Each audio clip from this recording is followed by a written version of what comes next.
बताना है, ठीक है ना। इन अगर तमसस्कुम तुम्हें पहुंचे हसनतन कोई भलाई, तस्बुहुम सुकुन मतलब बुरा, बुरा लगना, कुछ बुरा फील करना, तो उन्हें बुरा लगता है। वाह और इन अगर तुसिबकुम तुम्हें पहुंचे सय्यतुन कोई बुराई, यफरहू वो खुश होते हैं, बिहा इससे। वाह इन और अगर तस्बिरू तुम सब्र करो, व तत्तकू और परहेजगारी इख्तियार करो, ला यदुर्रुकुम न बिगाड़ सकेंगे तुम्हारा कैदुहुम उनका कोई भी फरेब शैयन कुछ भी।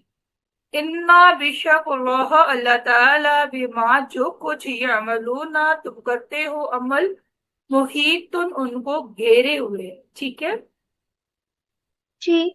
क्या अल्लाह ताला फरमा रहे हैं कि अगर तुम्हें कोई भलाई पहुंचे तो उन्हें बुरी लगती है। ऊपर की आयत में हमने क्या पढ़ा था कि ये वो लोग हैं जो लोगों के सामने तो कहते हैं कि हम ईमान लाए, लेकिन जब अलग होते हैं तो ईमान नहीं लाते।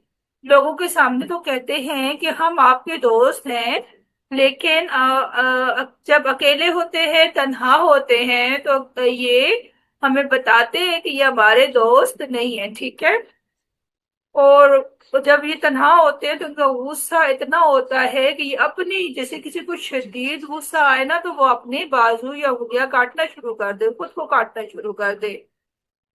तो अल्लाह ताला ने फिर ये भी कहा है किसी गुस्से में मर जाए, इतना गुस्सा आए किसी गुस्से में मर जाए। इसी तरह से कि अगर हमें कोई अच्छी चीज मिले या हमें कोई बुराई पहुंचे, तो इन्हें बहुत बुरा लगता है, ठीक है।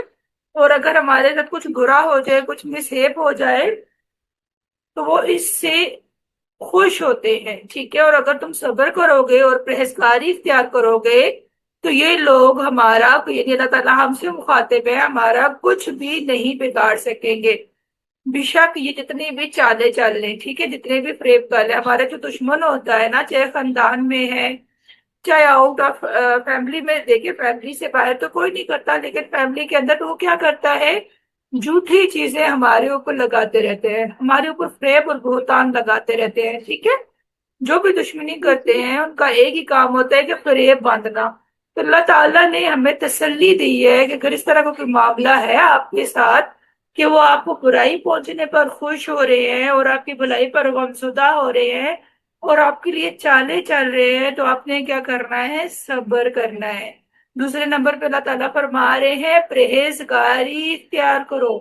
ये नहीं हर हाल में आपने सीधे रास्ते पर रहना है, जो भी हालात है, जो भी मामलात है, जो भी जिंदगी की गाड़ी चल रही है, उसमें दो चीजें आपने नहीं छोड़नी।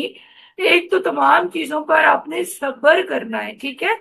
दूसरा अल्लाह से डरना है, कोई ऐसा काम नहीं करना जिसमें अल्लाह ताला की नाराजगी है, तो इसका सिला क्या मिलेगा कि इनका फरेब हमारा कुछ नहीं बिगाड़ सकेगा। क्यों? क्योंकि अल्लाह ताला तमाम मामलात की निगरानी कर रहे हैं, ठीक है। वो तमाम मामलात को घेरे हुए है, हर चीज तो उसके कंट्रोल में है।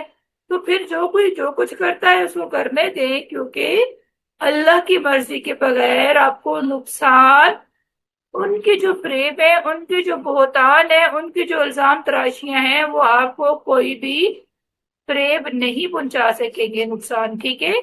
उनके फरेब जो है वो आपको नुकसान नहीं पहुंचा सकते। वजह क्या है? क्योंकि अल्लाह ताला तमाम मामलात को देख रहे हैं, उसने तमाम मामलात को अपने कंट्रोल में लिया हुआ है, ठीक है ना। तो वक्ती परेशानियां, वक्ती तकालीफ हमारा कुछ नहीं बिगाड़ सकती इंशाअल्लाह अज़्ज़ा। मुझे बताया आपको यहाँ तक कोई चीज या बात जो समझ ना आई हो। आ गई है। ठीक है, यहाँ पे आज का सबक फिनिश करते हैं, दुआ पढ़ते हैं। जी बेटा दुआ पढ़िए।